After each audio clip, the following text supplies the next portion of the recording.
একজন একজনকে দেখলে জয়নিতাই বলবেন মোবাইলের যে রিংটোনটা হয় না, হিন্দি সিনেমার গান বাংলা সিনেমার গান দেবেন না, হরিনাম সংকীর্তনের মোবাইল রিংটোন দিন।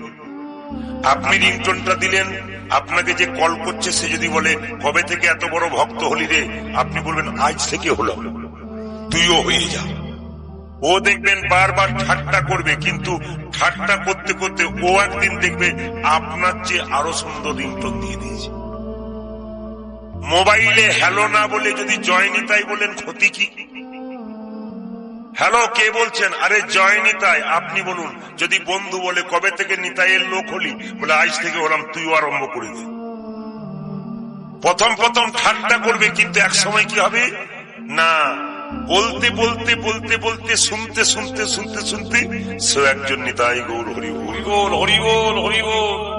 এই জন্য বাবা আপনাদেরকে বলে রাখি, কিছু সংসারে কাজ আছে যেগুলো ভালো করে করুন, সংসার সুন্দর হবে। যেমন মায়েরা, সংসার সুখের হয় রমণীর গুণে, নাকি? কিন্তু জেনে রাখুন, সব রমণীর গুণে সংসার সুখের হয় না। যে মেয়েটি সকাল থেকে স্বামীর সঙ্গে সন্ধে পর্যন্ত ঝগড়া করে, তার গুণে হয়। দু চারজন বলছে না, মানে দু একজন হাত ইশারা করছে, না হয় না। দু চারজন অন্যদিকে মন দিয়েছিল, বলছে আমরা অত ভালো করে বুঝি নাই, এমনি করে ফেললাম, পরে বুঝে বলব। এই যে দেখান, সংসার সুখের হয় রমণীর গুণে, কিন্তু স্বামী স্ত্রী ঝগড়া লেগে থাকলে সংসার সুখের হয়। যে স্বামীটা সকালবেলায় কাজে যাচ্ছে, বলছে শুনছো গো আমি কাজে যাই, মেয়েটি কি করলো, তুলসী তলা থেকে কাঁচা মাটি এনে স্বামীর কপালে দিয়ে বলল, যাই বলতে নেই, যাই বলতে নেই, 80 বলতে হয়। 100 টাকা রোজগার করো, 500 টাকার দরকার নাই, সৎ পথে করো, মাছ ভাত খাবো না, শাক ভাত খাবো, তবু যেন সুখের খাওয়া হয়। যদি এই মনোবৃত্তি কারো মধ্যে থাকে, তবে তার বড় হবার লক্ষণ আছে। বড় হবে যদি, ছোট হও তবে। হ্যাঁ, জয়নিতাই, আবার অতি ছোট হয়েও না, তাহলে ছাগলের না না, ওটা আলাদা কথা, গাছের কথা বলছে। কিন্তু না না, শাস্ত্র বলছে যত ছোট হতে পারবে তত ভগবানকে পাবে। দেবতাদের মধ্যে সব দেবতা সিংহাসনে বসতো, একজন দেবতার নিচে বসতো, আপনাদের নিশ্চয় অজানা নয়। তিনি কে বলুন তো? বাবা ভোলানাথ। তিনি নিচে বসতেন, দেবতারা জিজ্ঞাসা করতো ভোলা ওপরে বসলে না, নিচে বসলে কেন? ভোলা বলতো ওপরে বসলে পড়বার ভয় থাকে, ওই জন্য না না, আপনাদের বলি নাই যারা চেয়ারে বসে আছে, ওরা অনেকে ভয় করছে, তাহলে কি আমরা ভুল করলাম? না, এখানে তত্ত্ব বলছে না, ওই চেয়ারের উপরে নয়, বেঞ্চের উপরে নয়, অভিমানের মঞ্চে যে বসে আছে, অহংকারের মঞ্চে যে বসে আছে, তার পড়বার ভয় আগেই থেকে। এই জন্যে শাস্ত্র বলছে, যদি ভেতরে কারো অহংকার থাকে, অভিমান থাকে, তবে বারবার মন্দিরে প্রণাম করো। যে যত মন্দিরে প্রণাম করে, তার তত অহংকার দুর্বল হয় আর প্রেম সবল হয়ে যায়। এই জন্য যখনই মন্দিরের পাশ দিয়ে বেরোবেন, যখনই সাধুগুরু বৈষ্ণব দেখবেন, মাথাটা নিচু করবেন। ব্রাহ্মণ এবং বৈষ্ণবের মধ্যে তফাৎ কি? ব্রাহ্মণকে কেউ প্রণাম করলে সে ঘুরে তাকে প্রণাম করে না, কিন্তু বৈষ্ণবকে প্রণাম করলে আবার বৈষ্ণব ঘুরে তাকে প্রণাম করে। এই জন্য যিনি ব্রাহ্মণ অথচ বৈষ্ণব, তার দুটো কোয়ালিটি থাকলে তার তো আরো লাভ আছে। এই জন্য যারা এখানে বৈষ্ণব মানুষ এসছেন, এই দুপুর বেলায় কীর্তন শুনতে, দুপুর বেলায় কীর্তন করা অভ্যাস খুব একটা নেই, সবসময় রাত্রেই করি। এই জন্য আজকে যে আমি যেখানে গানে ছিলাম, আপনাদের কাছাকাছি ছিলাম, নন্দকুমার থেকে প্রায় 15 কিলোমিটার দূরে, কিন্তু রাত্রি হয়ে যাওয়াতে ঘুম ভালো হয়নি এখানে আসবো বলে। এই জন্য চোখ জ্বালা করছিল, কিন্তু আপনাদের দেখে চোখ ঠান্ডা হয়ে গেল। এই মাইকে একটু প্রবলেম থাকতে পারে, কিন্তু আপনাদের কোনো প্রবলেম নেই, এই দেখে আমারও কোনো প্রবলেম নেই, আমি খুব সুখী আছি। আসো মায়েরা, সুখের কথা একটু বলি। সুখ সুখ সুখ পাবার জন্য মানুষ ছুটে যায়, কিন্তু যতই আপনি সুখ পাবার জন্য ছুটে যান, সুখ কিন্তু সহজে আসে না। সুখ আসে কিছুক্ষণের জন্য, চলে যায়। যেমন দুঃখ কেমন পোষা বিড়ালের মতো, যে বাড়িতে বিড়ালটাকে পুষেছেন ও দেখবেন পায়ের সামনে ঘুরঘুর ঘুরঘুর করবে, সেরকম দুঃখ দেখবেন সবসময় আপনার সঙ্গী হবে, ওর ফাঁকে ফাঁকে আপনাকে সুখ নিয়ে নিতে হবে।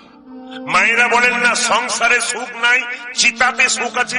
লাভ নাই, চিতাতে গেলে সুখ কি বুঝবেন? তখন তো দেহ থেকে প্রাণ বেরিয়ে গেছে, আপনি সুখ দুঃখ কি বুঝবেন? সুখ আছে একমাত্র হরিনামে। ঘরের কথা ভুলে যায়।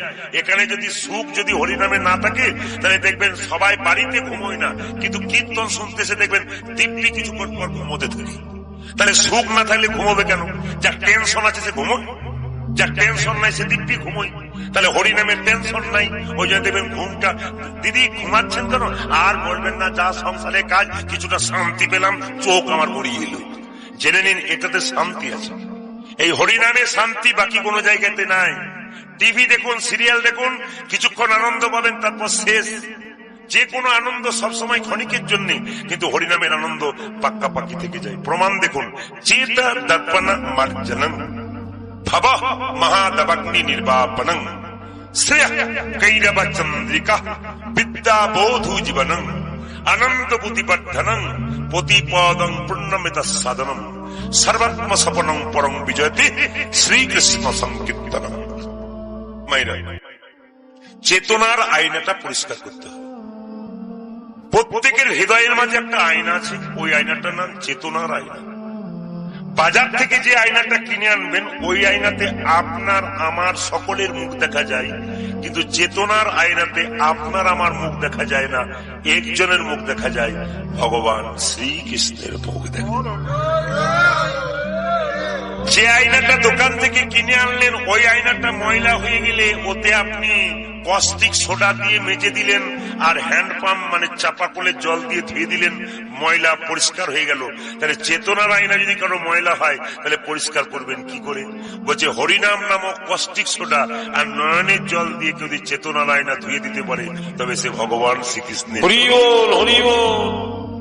এই জন্য মা, চোখের জল যে যত দিতে পারবে, তত তার চেতনার আয়না পরিষ্কার হয়ে যাবে। এবার বলছে কি, আনন্দ বুদ্ধি বর্ধনং প্রতিপদং পূর্ণমিত সাধনম। দেখবেন হরিনামে আনন্দ আছে। যেমন এই গ্রামে কেউ যদি, যেমন এখানে আপনাদের মাতাল টাতাল নাই, মানে অন্য জায়গার জন্য বললাম, এখানে আছে দু চারজন বলছে, আর বলেন না, সন্ধ্যাবেলায় একবার দেখবেন এসে কি হয়। সব সময় নাকি না, সব জায়গাতেই আছে। আমি ভেবেছিলাম এই জায়গাতে নাই, দেখলাম এখানেও আছে। এইদিকে তাকান মায়েরা, তাহলে কি বললাম? রাত্রি, আপনি যে মদ খাইছে কিভাবে, পৃথিবীর রাজা, আমার মতো পাওয়ারওয়ালা লোক আর কি আছে, কিন্তু মদ খেতে খেতে আস্তে আস্তে তার লাংস, কিডনি, লিভার নষ্ট হয়। আস্তে আস্তে কি হয়, সে আনন্দ পেতে পেতে নিরানন্দের সাগরে পৌঁছায়। কিন্তু হরিনাম এমন একটা মদ, প্রথমে আনন্দ পাওয়া যায় না, খারাপ লাগে, কিন্তু আনন্দ পেতে পেতে পেতে পেতে পেতে পেতে একদিন পরমানন্দ গোবিন্দের চরণ লাভ হয়ে যায়। এই জন্য হরিনামে যে কি আনন্দ, একমাত্র যে মেতেছে সে জানে, যে মাতে নাই সে জানে না। ওই জন্য যে ডুবতে পেরেছে সে একমাত্র জানে, আর যে ডুবতে পারে নাই সে কোনোদিন বুঝতে পারে না। ওই জন্য হরিনাম আসরে বসতে হয়। দেখবেন মায়েরা, অনেকে দেখবেন চালাক পাটি থাকে, তারা ধারে দাঁড়ায়। আপনাদের বলি, চালাক পাটি মানে কি বলুন তো? হরিবাসরে বসলে উঠতে হবে, আর বাইরে দাঁড়ালে যখন তখন পালাবার সুযোগ পাওয়া যায়, অসুবিধা নেই। এই জন্য দেখবেন মধু, এদিকে তাকাবেন, দেখবেন আগে দেখবেন দোকানে, মিষ্টির দোকানে, এখন তো দেখবেন শোকেস হয়েছে। এখন শোকেস আছে, এখন আগে শোকেস ছিল না, আগে ফাঁকা ছিল, এখন দেখবেন দিব্যি শোকেস থাকে। তা মাছির দল একদিন মনে মনে ভাবছে যে মিষ্টি খাওয়া আমাদের বন্ধ হয়ে গেল। বলে কেন? এ তো শোকেস দিয়ে দিয়েছে, ঢুকবো কিসে? তা একজন প্রবীণ মাছি, মানে বয়স্ক মাছি বললো, তোদের চিন্তা নাই, বুদ্ধি থাকলে উপায় হয়। বলে কিরকম? বলছে ময়রার দোকানে খরিদ্দার যাবে, আর যখনই মিষ্টি কিনবার জন্য খরিদ্দার যাবে, মিষ্টি কিনবে, ময়রা সরাবে কাঁচটা আর হুড় হুড় করে ঢুকে যাবে, আর কি করবে, খানিক পান করে বেরিয়ে যাবে। এখন যারা হুড় করে ঢুকেছে, ধারে বসেছিল, তারা পান করে পালাতে গেছে, আর যারা একবার ডুবে গেছে তারা কিন্তু নিতাই গৌর হরিবোল হয়ে গেছে, পালাতে পারে না। তাহলে আপনারা প্রশ্ন করবেন, যারা ধারে ছিল তারা পালালো, তারা আস্বাদন করলো, না যারা ডুবে মরলো তাদের কি হলো? না না, ডুবে মরলো, রসে ডুবে মরলো। হরিনাম রসে ডুবতে যদি আপনারা পারেন, তবে আপনাদের কোনো রসের প্রয়োজন হবে। তাই নিতাই চান কি করলো? অধম পতিত জীবের দ্বারে হরিনাম দিচ্ছে। কিভাবে? অধম পতিত জীবের দ্বারে দ্বারে গিয়া, অধম পতিত জীবের দ্বারে দ্বারে গিয়া, অধম পতিত জীবের দারে দারে গিয়া আরে অধম পতিত জীবের দারে দারে গিয়া মহামন্ত্র হরিনাম দিচ্ছেন বিলাইয়া ও যে মহামন্ত্র হরিনাম দিচ্ছেন বিলাইয়া ও যে মহামন্ত্র হরিনাম দিচ্ছেন বিলাইয়া আজ মহামন্ত্র হরিনামে দিচ্ছেন বেনাগিয়া যারে দেখে তারে বলে দ্বন্দ্বে তিন ধরি ও যারে দেখে তারে বলে দ্বন্দ্ব তীর্ণ ধরি যারে দেখে তারে বলে দ্বন্দ্বে তিন ধরি যারে দেখে তারে বলে দন্তে দিন ধরিয়ে যে আমারে কিনিয়া গৌর হরি আজ আমারই কিনে এলো বলে গৌর হরি ও যে আমারে কিনিয়া লহ বল গৌর হরি ও যে আমারে কিনে আলো বল গৌর হরি এই যে কে কি নিবি রে কে কি নিবিরে কে কি নিবি রে আজ কে কি নিবি রে যা চাইবি তাই পাবি কে কি নিবি রে তোরা যতই বিদায় পাবে কে কে নিবিরে আমি বিনামূল্যে বিকাইব কে কি নিবি রে আরে বিনা বললে যে গাইব কে আমি বিনামূল্যে বিকাইব ধর্মার্থ কাম আজ মত বিনা বলে বেগাইব আমি বিনা বলে বেগাইব আমি বিনা বলে বেগাইব আমি বিনা বলে বেগাইব কে কে নিবি রে